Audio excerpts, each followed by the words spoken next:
अस्सलाम वालेकुम स्टूडेंट्स।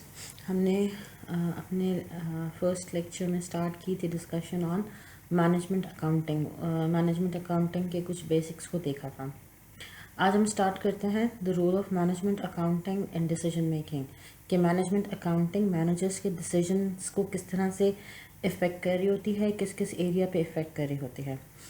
तो to discuss the use of management accounting for decision makers, we need to first of all see कि managerial decisions business के किस किस area में use हो रहे होते हैं। तो basically management decisions business को 3 areas में cover कर रहे होते हैं at the time of planning, directing and controlling। ठीक है, अगर इन तीनों एक्टिविटीज़ को, इन बेसिक 3 फंक्शंस को मैनेजर्स प्रॉपर तरीके से कंडक्ट कर लें, मतलब प्रॉपर प्लानिंग करें, प्रॉपर डायरेक्शन दें, प्रॉपर तरीके से कंट्रोल करें, तो they can create business value. Business value का मतलब है कि बिज़नेस की वर्थ बना सकते हैं, बिज़नेस को कस्टमर्स के लिए, अपने ओनर्स के लिए, एम्प्लॉयज़ के लिए, तमाम स्टेक होल्डर्स के लिए बेनिफिशियल बना सकते हैं।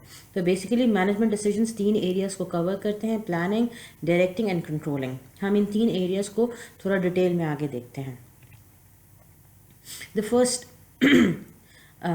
type of decisions are made by managers at the time of planning. Planning जब की जाती है तो it occurs at different levels in an organisation. आप शायद पहले पढ़ चुके होंगे कि बिजनेस में मैनेजमेंट के 3 लेवल्स होते हैं, या मैनेजरियल डिसीजंस के 3 लेवल होते हैं।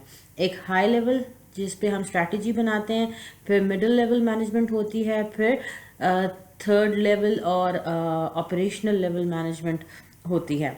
तो ये जो प्लानिंग की जाती है, प्लानिंग होती है basically at all the 3 levels of organisation. At the highest level और टॉप लेवल एक entire strategy of a business बनाई जाती है। स्ट्रैटेजी बेसिकली क्या होती है? Strategy is your future plan, your long term plan which enables a business to move towards its desired objectives or goals। फिर second level of planning में आती है जहाँ पे बिजनेस अपने मिडिल मैनेजमेंट के लेवल के ऊपर प्लान्स को बना रहा होता है। नॉर्मली इस मिडिल लेवल पे जो प्लान्स बनाए जाते हैं, they are mostly made to position your business in terms of realisation of goals. ठीक है, कि बिजनेस ने अपने आप को किस तरह से पोजीशन करना है अगर वो अपने गोल्स को अचीव करना चाहते हैं, अपने ओवरऑल स्ट्रैटेजी को इम्प्लीमेंट करने के लिए। फॉर एग्जाम्पल से बात समझाती हूँ। लेट्स सपोज एक बिजनेस है जो कि ओवरऑल जिसकी स्ट्रैटेजी है, जिसका फ्यूचर प्लान है कि उसने एक नई ब्रांच ओपन करनी है। ठीक है ना, ये हाई लेवल स्ट्रैटेजी में आ जाएगा। टू इम्प्लीमेंट दिस स्ट्रैटेजी, इस नई ब्रांच को ओपन करने के लिए फिर बिजनेस ने अपनी पोजीशनिंग प्लान करनी होगी, अपने आप को पोजीशन करना होगा कि किस तरह से वो अपने इस ओवरऑल स्ट्रैटेजी को इम्प्लीमेंट कर सकता है। इसमें वो क्या करेगा? नई ब्रांच ओपन करनी है तो उसको सबसे पहले तो अपने लिए फाइनेंसेस अरेंज करने हैं, तो उसकी एक सेकेंड लेवल स्ट्रैटेजी होनी चाहिए, arranging of sufficient finance to implement the new strategy. फिर उसके बाद उसने कुछ मार्केटिंग स्ट्रैटेजी भी साथ में बनानी होगी। जो उसने नई ब्रांच खोलनी है उसकी प्रॉपर मार्केटिंग की ज़रूरत है। ठीक है, जब तक लोगों को उस ब्रांच के बारे में पता नहीं चलेगा तो लोग उस ब्रांच में आएंगे कैसे अपने उस बिजनेस की सर्विसेज को या गुड्स को अवेल करने के लिए। फिर बिजनेस ने अगर लेट्स सपोज वो ब्रांच ओपन करें, कोई आउटलेट है, तो इंक्रीज प्रोडक्शन की ज़रूरत पड़ेगी।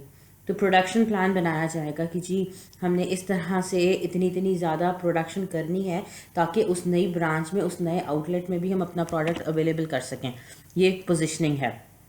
ठीक है, and the third level of planning comes under the area of budgeting. Budgeting basically है जो कि ऑपरेशनल लेवल पे प्लान्स बनाए जाते हैं, वो बजट्स की फॉर्म में बनाए जाते हैं। अब ये ऑपरेशनल लेवल प्लान्स क्या हैं? अब हमने कहा कि जी मिडिल लेवल की स्ट्रैटेजी हमने बताई कि जी बिजनेस ने मार्केटिंग करनी है। ठीक है, तो मार्केटिंग की एक प्लान, एक स्ट्रैटेजी बनाई जाएगी। बिजनेस अपने आप को पोजीशन करेगा किस तरह से वो बेहतर तरीके से अपनी नई ब्रांच को मार्केट कर सकता है। ठीक है, लेकिन इस मार्केटिंग स्ट्रैटेजी पे क्या होगा? खर्चा आएगा, एक्सपेंसेस आएंगे। तो बिजनेस का जो मैनेजर है उसकी रिस्पॉन्सिबिलिटी है टू प्लान आउट कि इस मार्केटिंग स्ट्रैटेजी पे कितना कितना खर्चा आएगा, किस एक्टिविटी के लिए बिजनेस को पैसे चाहिए और वो पैसे कहाँ से लेके आने हैं। ये बेसिकली कहलाता है बजट। हम इस एक्टिविटी को बजट कहते हैं। Estimating your future cash income, cash inflows and cash outflows, cash payments को। इसको आगे हम थोड़ा डिटेल में करते हैं, ठीक है ना। तो बेसिकली यहाँ तक की बात समझ लो कि प्लानिंग 3 बेसिक एरियाज को कवर करती है: strategy making, positioning your business and budget making. अब हम थोड़ा सा और फोकस करते हैं ऑन द फर्स्ट स्टेज और स्टेप ऑफ प्लानिंग, जहाँ पे हम स्ट्रैटेजी को बना रहे होते हैं। तो जो मैनेजमेंट अकाउंटिंग है, मैनेजरियल अकाउंटिंग है, वो अपना रोल प्ले करती है, मैनेजर्स को डिसीजन मेकिंग में हेल्प करती है स्ट्रैटेजी मेकिंग में, bye focusing on 3 basic areas: core values, mission and sustainability. अब कोर वैल्यूज क्या होती हैं? हर बिजनेस ऑर्गेनाइजेशन की कुछ वैल्यूज़ हैं, कुछ बिलीव्स हैं, जिसके ऊपर वो बिज़नेस जो है वो काम कर रहा होता है, ठीक है। फॉर एग्जांपल एक बिज़नेस है, वो फोकस करता है कि जी our employees should be very honest towards the customer, ठीक है। तो ये बीइंग ऑनेस्ट क्या है? ये बिज़नेस की क्या है? ये एक कोर वैल्यू है, ठीक है। ये बात, इसके अलावा फॉर एग्ज़ाम्पल एक बिज़नेस जो है वो अपनी क्वालिटी पे बहुत ज़्यादा फोकस करता है, उसके लिए क्वालिटी बहुत ज़्यादा इंपॉर्टेंस रखती है। तो ये वो गाइडिंग प्रिंसिपल्स हैं जो कि एक बिज़नेस को इनेबल कर रहे होते हैं कि वो बिज़नेस किस तरह से बेहतर तरीके से परफॉर्म कर सके।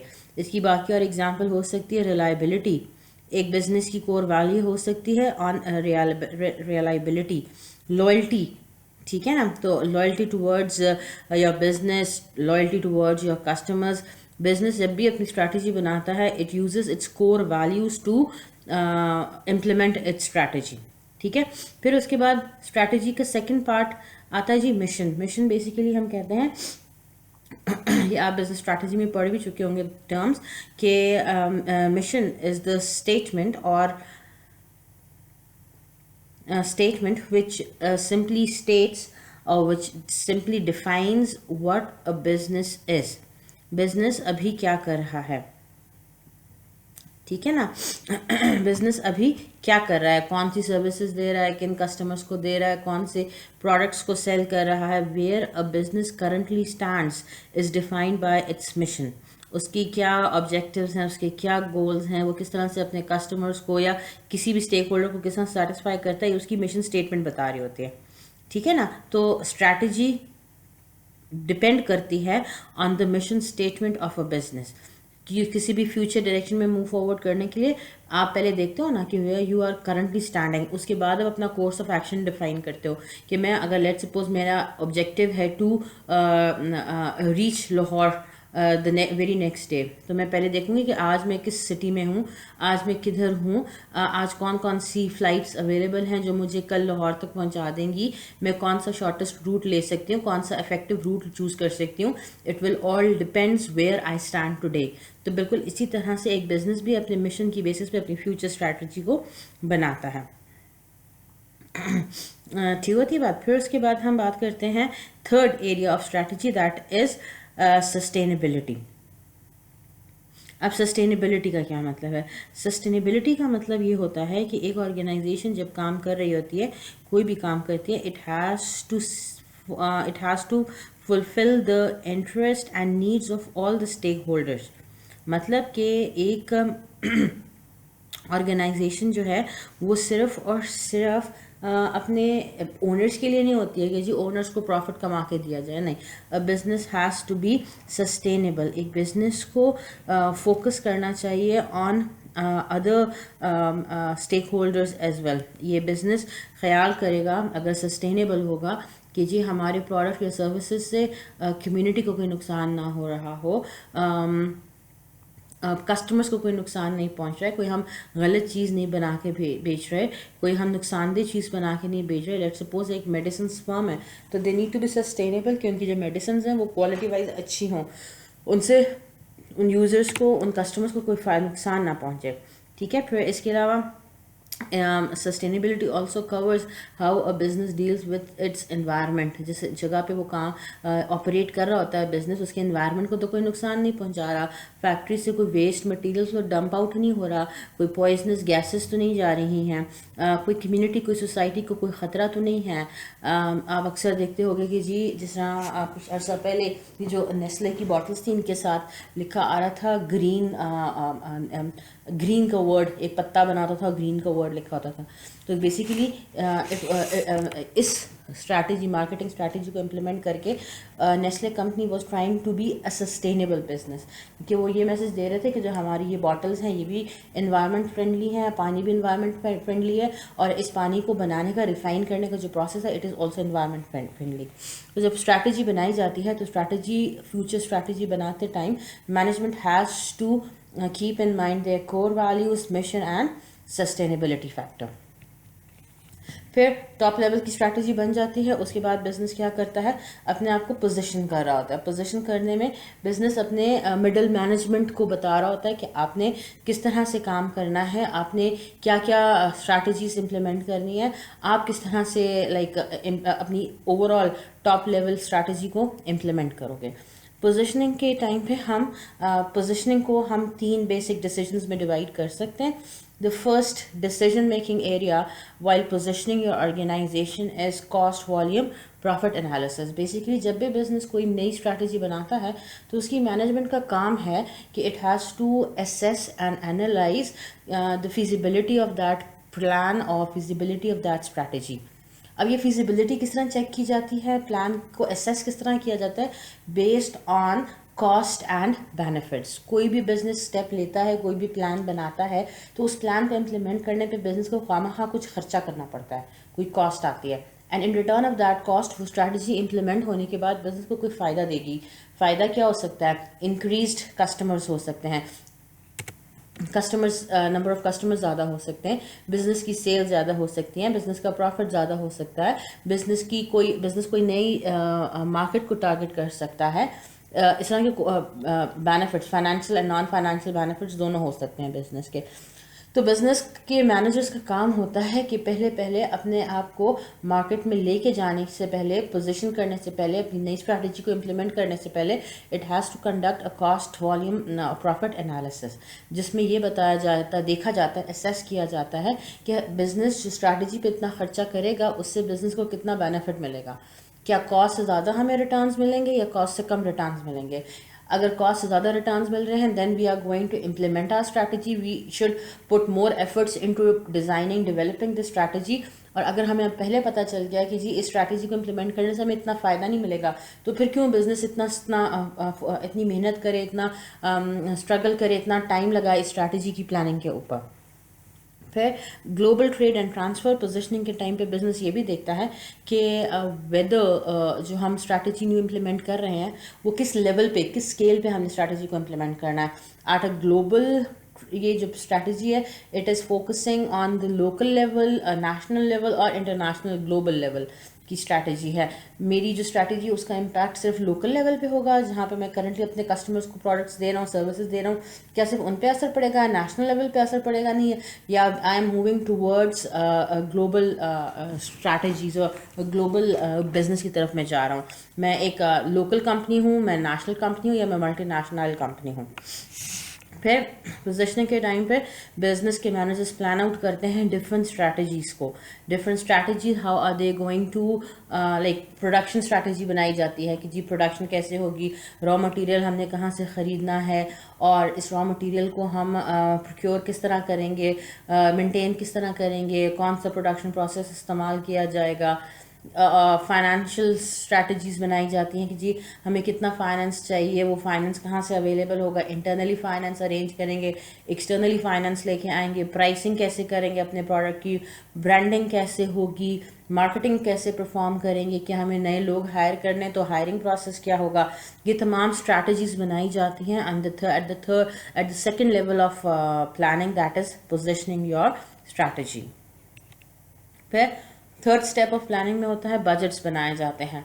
बजट्स क्या है? बेसिकली आपने नाम सुना होगा बजट का। बजट होता है, जिस तरह आप खबरों में अक्सर सुनते हो कि जी गवर्नमेंट ने बजट दिया, तो वो बजट बेसिकली ये शो कर रहा होता है कि गवर्नमेंट के पास कितना इनकम, कितना रेवेन्यू जनरेट हो रहा है और वो रेवेन्यू गवर्नमेंट किस तरह से आगे यूटिलाइज करेगी। तो बिल्कुल उसी तरह एक बिज़नेस भी अपना बजट बनाता है ये बताने के लिए कि मेरे पास कितनी इनकम जनरेट होती है, मेरे पास कितना पैसे आ रहे होते हैं, बिज़नेस के पास कितनी अर्निंग, कितना पैसा आएगा और बिज़नेस ने वो पैसा, वो फाइनेंसेस कहाँ कहाँ पे यूटिलाइज करने हैं। इसको हम बजट कहते हैं। तो simply स्टेटिंग, budget is an estimate of business cash receipts and cash payments. Budgeting होती है 3 लेवल के ऊपर। ऑपरेशनल बजट्स होते हैं, कैपिटल बजट्स होते हैं और फाइनेंशियल बजटिंग होती है।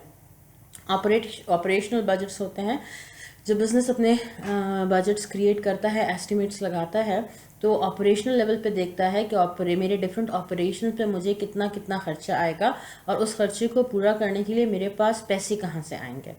अब बिजनेस का बेसिक ऑपरेशन क्या होता है? बिजनेस का बेसिक ऑपरेशन होता है ट्रेडिंग, खरीदना और बेचना। तो जो खरीदता है उस पर बिजनेस खर्चे करता है और जो बेच रहा होता है उससे बिजनेस की इनकम, बिजनेस का कैश जनरेट होता है। तो ऑपरेटिंग बजट में बेसिकली हम क्या करते हैं? कंपेयर करते हैं अपने ऑपरेशंस के कैश इनफ्लो को विद ऑपरेशंस के कैश आउटफ्लो के साथ। इनको हम कहते हैं ऑपरेशनल बजट्स। आगे चल के हम इनको डिटेल में भी देखेंगे। फिर उसके बाद कैपिटल बजट्स होते हैं। Capital budgets are basically budgeting technique which helps the managers in deciding long term investments. Operational budget होता है डेली रूटीन के जो आपके एक्सपेंसेस और रेवेन्यूज होते हैं उनका एस्टिमेट लगा रहे हैं। मेरी डेली की सेल्स इतनी है, इससे पैसे मिलेंगे और मेरे डेली के खर्चे इतने इतने हैं, मैंने यहाँ पे पेमेंट करनी है। ऑपरेशनल बजट है। क्योंकि कैपिटल बजट जो होता है वो लॉन्ग टर्म के लिए प्लानिंग होती है। अगले 5 साल में, अगले 10 साल में, अगले 20 साल में मैंने कितना कैश यूज़ करना है, किस बड़े प्रोजेक्ट पे यूज़ करना है। मैंने कोई नई फैक्ट्री लगानी है, और फैक्ट्री एक दिन में तो लगती नहीं है, 2 दिन में तो लगती नहीं है, उसके लिए 2-3 साल चाहिए या कुछ लॉन्गर पीरियड ऑफ टाइम चाहिए कि वो फैक्ट्री लगेगी, चलेगी, फिर उससे रिटर्न्स जो है हमें मिलेंगे। ठीक होती है बात। तो जो कैपिटल बजट्स होते हैं ये हमारे लॉन्ग टर्म फाइनेंशियल प्लान्स होते हैं। फिर फाइनेंसिंग बजट्स बनाए जाते हैं जिसमें एक एस्टिमेट लगाया जाता है कि हमें जो अपने बिजनेस को ऑपरेट करने के लिए पैसा चाहिए, तो वो पैसा क्या हमारे इंटरनल ऑपरेशन से ही जनरेट हो जाएगा, बिजनेस की कोई सेविंग्स पड़ी हुई है उससे ये प्लान्स, फ्यूचर प्लान्स इंप्लीमेंट किए जाएंगे या नहीं, हमें कहीं बाहर से फाइनेंसिंग की ज़रूरत पड़ेगी, हम बैंक से लोन के लिए बैंक से लोन ले सकते हैं, हम शेयर सेल करके फाइनेंसिंग कर सकते हैं, हम बाहर के इन्वेस्टर से पैसे मांग सकते हैं ताकि हम अपने बिजनेस के नए प्लान्स को इम्प्लीमेंट कर सकें। तो उसके लिए फाइनेंसिंग बजट्स बनाए जाते हैं। तो जो मैनेजमेंट अकाउंटिंग है वो बजट मेकिंग में अपना रोल प्ले कर रही होती है, बजट मेकिंग के लिए इंफॉर्मेशन को अवेलेबल करती है। फिर सेकंड स्टेप ऑफ और सेकंड फंक्शन ऑफ मैनेजमेंट होता है डायरेक्टिंग। डायरेक्टिंग बेसिकली मीन्स कि देखो जब आपने एक प्लान बना लिया ना, तो उस प्लान को रियलाइज़ करने के लिए, इम्प्लीमेंट करने के लिए एक मैनेजर को मुख्तलिफ़ किस्म के स्टेप्स लेने पड़ते हैं, डिफरेंट किस्म के डिसीजंस लेने पड़ते हैं, क्योंकि एक प्लान को इम्प्लीमेंट करने के लिए जितनी भी इम्प्लीमेंटेशन होती है वो कोई एक बंदा तो नहीं कर रहा होता, मुख्तलिफ लोग कर रहे होंगे, मुख्तलिफ डिपार्टमेंट्स होंगे। जैसे मैंने आपको प्लान में एग्जांपल दी, हमने नया आउटलेट, नई ब्रांच खोलनी है, तो इसमें प्रोडक्शन वाले भी काम करेंगे, मार्केटिंग वाले भी काम करेंगे, एचआर वाले भी काम करेंगे। अब ये एक बंदा नहीं है इन सारे डिपार्टमेंट्स में, मुख्तलिफ लोग होंगे, मुख्तलिफ डिपार्टमेंट्स हैं। फाइनेंस वालों ने इन सबको देखना है कि किसको कितना पैसा चाहिए, वो पैसा अवेलेबल है कि नहीं है। ठीक है। अब इन तमाम एक्टिविटीज़, इन तमाम डिपार्टमेंट्स को क्या होना चाहिए, आपस में कोऑर्डिनेट करके काम करना है, कोऑर्डिनेटेड वे से, टाइमली वे से काम करना है, ताकि प्रॉपर तरीके से प्लान को इम्प्लीमेंट किया जा सके। इसलिए प्रॉपर मैनेजरियल डायरेक्शन की ज़रूरत पड़ती है, मैनेजमेंट की तरफ से प्रॉपर डायरेक्शन दी जाती है कि इस दिन इस स्टेज पे ये काम होना चाहिए, इस स्टेज पे ये काम होना चाहिए, इस स्टेज पे ये काम होना चाहिए। ठीक है। तो डायरेक्शन के टाइम पे direction basically enables management to make sure that resources are ready whenever they are needed. जब जिस रिसोर्स की ज़रूरत है वो रिसोर्स अवेलेबल होनी चाहिए। प्रोडक्शन के लिए हमें पैसा चाहिए तो हमें पता होना चाहिए प्रोडक्शन पे इतना खर्चा आएगा, और जिस दिन प्रोडक्शन स्टार्ट होगी उस दिन इतने फाइनेंसेस अवेलेबल होने चाहिए फॉर प्रोडक्शन पर्पस। मार्केटिंग पे इतना खर्चा आएगा, तो हमें ये वैल्यू एस्टिमेट पता होना चाहिए कि मार्केटिंग पे खर्चा इतना है, और फाइनेंस वाला मार्केटिंग एक्टिविटीज़ के लिए वो फंड्स एलोकेट कर सके। ठीक है ना। फिर इसके अलावा प्रोडक्शन करनी है, तो प्रोडक्शन हो अच्छा, अब डायरेक्शन में direction of managers is basically needed at the 3 different stages in planning. One is costing, production and analysis. इनको हम वन बाय वन देखते हैं। अब costing simply means is basically cost accounting system. हमने देखा था कॉस्ट रिलेटेड डेटा की बात करें, कॉस्ट क्या होती है? कॉस्ट सिंपली मीन्स खर्चा। कहीं पे भी हम कोई खर्चा कर रहे होते हैं वो बिजनेस के लिए कॉस्ट होती है। तो डायरेक्शन की ज़रूरत पड़ती है, मैनेजमेंट की डायरेक्शन की ज़रूरत पड़ती है at the time of this costing process. जब हम एस्टिमेट लगाते हैं कि हमने अपने बिजनेस में कितना खर्चा करना है, that expenses that cost should be done in a controlled way. किसी भी बिजनेस के पास इतने लाइक अनलिमिटेड पैसे नहीं होते कि बिजनेस की मैनेजमेंट आंखें बंद करके खर्चे करती रहे। नहीं, मैनेजमेंट ने खर्चे करने होते हैं कंट्रोल्ड वे में। तो उनको पता नहीं होना चाहिए कि हमें कितना कॉस्ट किसी एक्टिविटी पे आ रही है। हमने मटेरियल ख़रीदना है तो कितना खर्चा आएगा, हमने सैलरीज वेजेस पे करनी है तो कितना खर्चा आएगा, हमने रेंट पे करना है तो कितना खर्चा आएगा। ये हमें एक्सपेंसेस के बारे में आइडिया होना चाहिए ना। एक तो ये डिसीजन मेकिंग को हेल्प करती है, also in when deciding price of the product. आप प्रोडक्ट पे जितना खर्चा करते हो, आप कोशिश क्या करोगे उसकी प्राइस उस कॉस्ट से ज़्यादा ही हो। आपने एक प्रोडक्ट बनाया, एक पेन बनाया फॉर एग्जांपल, उस पेन को बनाने में खर्चा आया है 10 रुपीज़ का। जब आप प्राइस सेट करोगे तो आप इस 10 को अपना स्टैंडर्ड बेसिक यूज़ करोगे।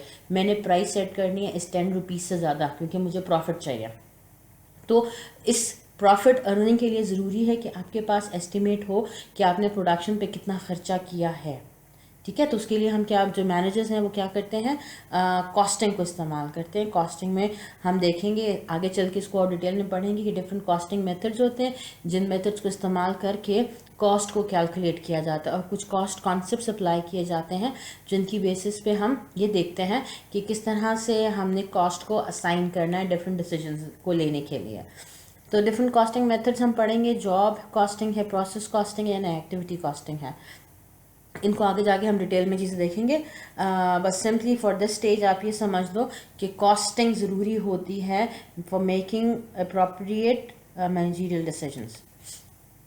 फिर प्रोडक्शन डायरेक्शन में एक सेकंड एरिया ऑफ डायरेक्शन होता है जहाँ पर मैनेजरियल कंट्रोल की ज़रूरत पड़ती है, मैनेजरियल डिसीजंस की ज़रूरत पड़ती है। That is production basically means business जो इन्वेंट्री, जो स्टॉक बना रहा होता है कस्टमर्स के लिए। ठीक होती है बात। तो हम इसमें देखते हैं कि जी प्रोडक्शन हो रही है इन्वेंट्री की, तो जाहिर बात है मैनेजमेंट हैज़ टू डिसाइड कि कितनी प्रोडक्शन करनी है, बिजनेस के पास कितनी इन्वेंट्री होनी चाहिए। अब ऐसा तो हो नहीं सकता कि एक मैनेजमेंट कहे कि जी बस जितने ज़्यादा से ज़्यादा हम प्रोडक्ट्स बना लेते हैं अच्छा है। नहीं, having excess of inventory is not a good decision. क्यों? क्योंकि जब एक बिज़नेस इन्वेंट्री जितनी बनाता है, जितनी प्रोडक्शन करता है, उतना ज़्यादा उसको प्रोडक्शन पे खर्चा आ रहा होगा ना। मैं 10 यूनिट्स बनाती हूँ तो मेरा खर्चा कम होगा as compared to making 100 units.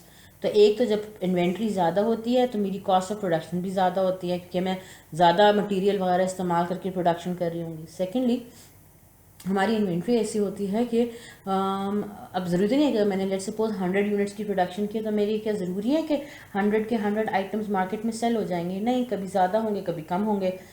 तो जो अनसोल्ड इन्वेंट्री होती है वो बिज़नेस फेंक तो नहीं देता ना, उसे क्या करता है, रख लेता है, नेक्स्ट पीरियड में उसको इस्तेमाल कर लेता है।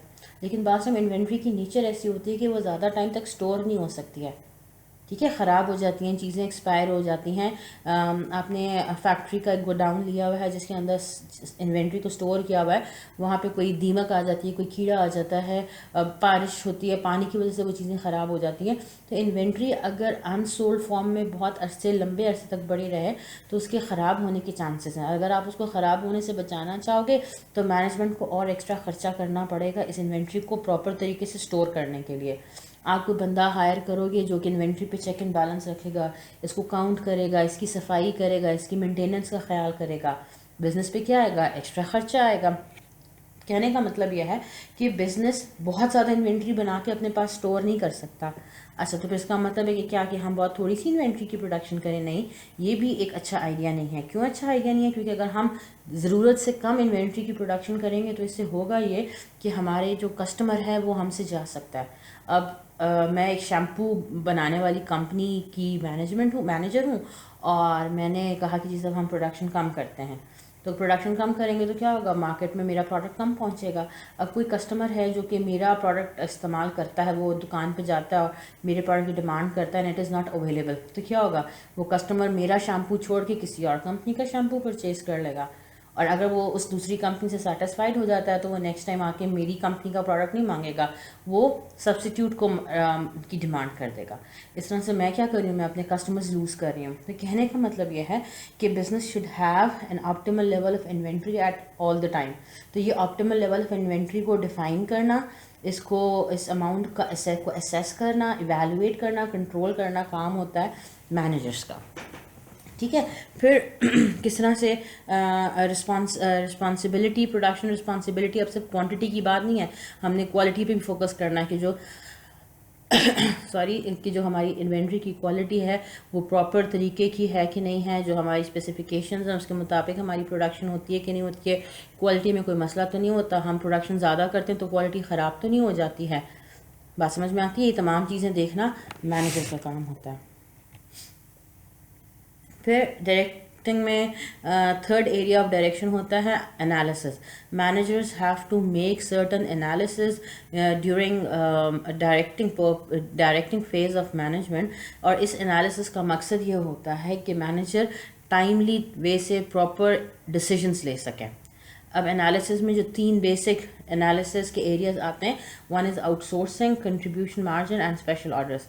आउटसोर्सिंग क्या होती है? आउटसोर्सिंग इज़ बेसिकली जब एक कंपनी कोई काम खुद से ना कर सके ना, तो वो क्या करेगी? वो बाहर से किसी कंपनी को आउटसोर्स करेगी, हायर करेगी हम अपने बिहाफ पे काम करने के लिए। फॉर एग्ज़ाम्पल मेरी कंपनी है, मेरा बिजनेस है और मेरे पास मार्केटिंग डिपार्टमेंट इतना अच्छा नहीं है, तो मैं क्या करूँगी? मैं किसी बाहर की मार्केटिंग फर्म को हायर करती हूँ कि मेरे बिज़नेस के लिए marketing strategy, marketing campaign design कर दें, और उनको मैं क्या करूँगी? उसकी पेमेंट कर दूँगी। तो मैनेजर्स हैव टू डिसाइड कि अगर हमने कोई एक्टिविटी परफॉर्म करनी है, बिज़नेस का कोई प्लान इम्प्लीमेंट करना है, और उस प्लान को इम्प्लीमेंट करने के लिए कोई ऐसी एक्टिविटी की ज़रूरत है जो अभी हमारे पास अवेलेबल नहीं है, तो should be outsource that activity, और नहीं है हमें इंटरनली हायर कर लेना चाहिए। ठीक है। मार्केटिंग करनी है तो क्या मुझे बाहर से कोई मार्केटिंग ऑर्गेनाइजेशन, मार्केटिंग फर्म को उनसे कांटेक्ट करना चाहिए कि वो मुझे मार्केटिंग फैसिलिटी प्रोवाइड करें, या नहीं मैं जो पेमेंट उनको करूं उसकी बजाय मैं इस पैसे को इस्तेमाल करती हूँ, अपना मार्केटिंग डिपार्टमेंट बना लेते हैं, नए लोग हायर कर लेते हैं। दोनों में से कौन सा काम करना चाहिए? ये एनालिसिस करना काम होता है मैनेजर्स का। और इस एनालिसिस को करने के लिए मैनेजर को क्या चाहिए? Financial and non financial information चाहिए। तो मैनेजमेंट अकाउंटिंग ये इन्फॉर्मेशन प्रोवाइड कर रही होती है फॉर एनालिसिस पर्पस। फिर एनालिसिस में देखते हैं कि जी कंट्रीब्यूशन मार्जिन बिजनेस का कितना है।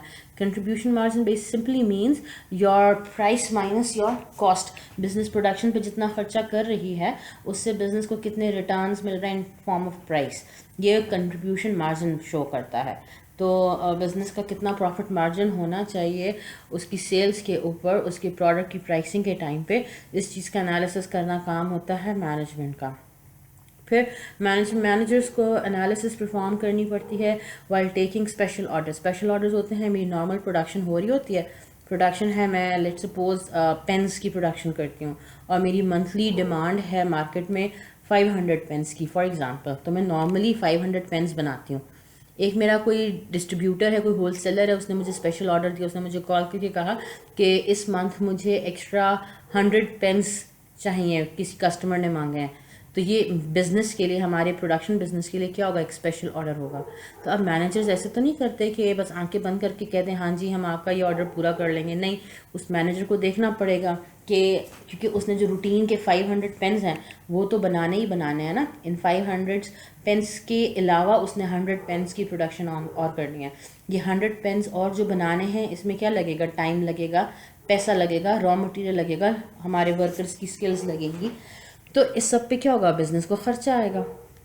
तो बिज़नेस देखेगा क्या उसके फैक्ट्री की कैपेसिटी इतनी है कि नहीं है कि वो और प्रोडक्शन कर सके, हमारे पास इतने फाइनेंसेस अवेलेबल हैं, क्या हम और रॉ मटेरियल अरेंज कर सकते हैं, क्या हम वर्कर्स को ओवर टाइम के लिए कह सकते हैं। अगर ऐसी सारी फैक्टर्स सेटिस्फाई होते हैं फिर स्पेशल ऑर्डर लेना चाहिए, अदरवाइज स्पेशल ऑर्डर को रिजेक्ट कर लेना चाहिए। अब ये तमाम एनालिसिस करना, ये तमाम इन्फॉर्मेशन को कंपाइल करना काम होता है मैनेजर्स का। And third area of management है कंट्रोलिंग का। ठीक है, कंट्रोलिंग क्या होती है, अब हमने जो प्लान बना लिए हैं इतने सारे, अब ज़रूरी नहीं है कि जो हमने प्लान किया वैसा ही हो। मोस्ट ऑफ द टाइम्स आपकी जो एक्चुअल वर्किंग होती है वो आपके प्लान से कुछ ना कुछ हट के होती है। तो मैनेजमेंट का काम होता है they have to keep an eye on all your actual activities to make sure कि आपका जो एक्चुअल काम है वो बहुत ज़्यादा आपके प्लान से डिविएट ना हो जाए। हमने प्लान किया था कि हम अपनी मार्केटिंग एक्टिविटी को आउटसोर्स नहीं करते, अभी से पहले भी हमने बात की एग्जांपल में, हम मार्केटिंग एक्टिविटी को आउटसोर्स नहीं करते, हम इंटरनली लोगों को हायर करेंगे मार्केटिंग के लिए और उनसे मार्केटिंग स्ट्रैटेजी बनवाते हैं। तो कंट्रोल करने के टाइम पे मैनेजर जो है वो देखेगा कि क्या जिन लोगों को मैंने ये रिस्पॉन्सिबिलिटी असाइन की थी कि मार्केटिंग स्ट्रैटेजी बनाए, क्या वो प्रॉपर तरीके से मार्केटिंग स्ट्रैटेजी बना रहे हैं। कहीं ऐसा ना हो कि जो आखिरी दिन हो जिस दिन हम प्रोडक्ट को लॉन्च करने वाले हैं उस दिन हमें पता चले कि हमारी तो मार्केटिंग वालों ने कुछ काम ही नहीं किया है, ये जो काम किया वो ठीक नहीं किया। तो manager has to keep an eye on all the activities, इसको कहते हैं कंट्रोलिंग। अच्छा, अब कंट्रोल करने का मतलब सिर्फ इतना नहीं होता कि आपने सिर्फ चेक रखना है, सिर्फ मॉनिटर करना है, आपने कंट्रोल अपनी एक्टिविटीज़ को कंट्रोल भी करना होता है, करेक्टिव एक्शंस भी लेने होते हैं। जहाँ पे लगता है कि जी मैनेजर को लगता है कि जी हमने जो प्लान किया था एक्चुअल काम उसके मुताबिक नहीं हो रहा है, तो फिर मैनेजर को डिसीजंस लेने पड़ते हैं, मैनेजर को डिफरेंट स्टेप्स लेने पड़ते हैं अपनी एक्चुअल एक्टिविटीज़ को वापस ट्रैक पे लेके आने के लिए। कंट्रोलिंग के टाइम पे जो मैनेजरियल अकाउंटेंट्स होते हैं वो 3 एरियाज़ को देख रहे होते हैं। पहले वो मॉनिटर करते हैं, फिर सर्टिफिकेशन एंड रिलायबिलिटी को देखते हैं और थर्ड एरिया यूज़ करते हैं स्कोर कार्ड का। मॉनिटर करने में क्या होता है कि बेसिकली जो मॉनिटरिंग का काम किया जाता है, मैनेजमेंट अकाउंटेंट जो होते हैं वो कंट्रोलिंग करते हैं बेस्ड ऑन कॉस्ट, कितना खर्चा आना चाहिए था, हमने प्लान कितना किया था, कितना खर्चा आएगा और एक्चुअली कितना खर्चा आया है। अच्छा, जो हमने प्लान किया था कि कितना खर्चा आएगा, कितनी कॉस्ट होगी, वो हमने प्लान किस फॉर्म में किया होता है। अभी हमने थोड़ी देर पहले बात की थी बजट्स की। Budgets are basically future financial plans ना, तो बजट्स बनाते हुए हमने प्लान किया होगा कि हमारी किस एक्टिविटी पे कितना खर्चा आएगा। तो अब कंट्रोलिंग स्टेप पे मैनेजर क्या करता है, वो देखता है कि जितना हमने खर्चे को प्लान किया था क्या उतना ही खर्चा हुआ है कि नहीं हुआ, उससे कम हुआ है या उससे ज़्यादा हुआ है। तो हम स्टैंडर्ड कॉस्ट, अपने बजट को स्टैंडर्ड कॉस्ट बनाते हैं, कंपेयर करते हैं उसको एक्चुअल खर्चों के साथ, तो हमें वेरिएंस का पता चलता है। Variance is basically difference between the planned cost and the actual cost. फिर उसके बाद कुछ सर्टन टूल्स यूज़ किए जाते हैं जिनसे हम अपनी मॉनिटरिंग एक्टिविटी को कंप्लीट कर रहे होते हैं। फिर अपने डिफरेंट बिजनेस एक्टिविटीज़ को सर्टिफाई करना होता है बीइंग रिलायबल, उनके ऊपर चेक एंड बैलेंस रखना होता है कि हाँ जी हमने मार्केटिंग की स्ट्रैटेजी बनाई थी, मार्केटिंग स्ट्रैटेजी का मकसद ये था हमारी सेल्स ज़्यादा हो जाएं, तो हमारी वो मार्केटिंग स्ट्रैटेजी रिलायबल तब थी कि अगर उसकी वजह से वाकई में सेल्स ज़्यादा हो गई हों। ठीक होती है बात। फिर कंट्रोलिंग के लिए मैनेजर्स जो हैं वो कुछ डिफरेंट कंट्रोलिंग टूल्स भी यूज़ करते हैं, जैसे कि स्कोर कार्ड है, इसको हम आगे जाके डिटेल में देखेंगे। स्कोर कार्ड बेसिकली होता है कि बिज़नेस के कुछ हम बेसिक एरियाज़ को देख लेते हैं, डिसाइड कर लेता है मैनेजर कि ये मेन एरियाज़ हैं और मैंने इनको मॉनिटर करना है कि हाउ दे आर वर्किंग। अगर ये मेजर एरियाज़ ठीक तरह से काम कर रहे हैं, सेटिस्फाइड हैं, इनसे कोई नेगेटिव इम्पैक्ट बिजनेस पे नहीं पड़ा, तो हम अपनी सही डायरेक्शन में मूव फॉरवर्ड करें। इन चीज़ों को हम आगे डिटेल में भी डिस्कस करेंगे। तो यहाँ तक के लिए आपको मैंने ओवरऑल एक रिव्यू दिया है कि आपको मैंने कि मैनेजमेंट डिसीजन मेकिंग क्या क्या होती है और उन मैनेजमेंट डिसीजंस को कि किस किस एरिया में मैनेजमेंट अकाउंटिंग इस्तेमाल होती है। आगे नेक्स्ट लेक्चर में हम देखेंगे वो डिफरेंट मैनेजमेंट अकाउंटिंग सिस्टम्स जो कि इन डिसीजंस को, इन एरियाज़ को सेटिस्फाई करने के लिए मैनेजमेंट अकाउंटिंग में इस्तेमाल होते हैं। तो अगले लेक्चर तक के लिए थैंक यू सो मच।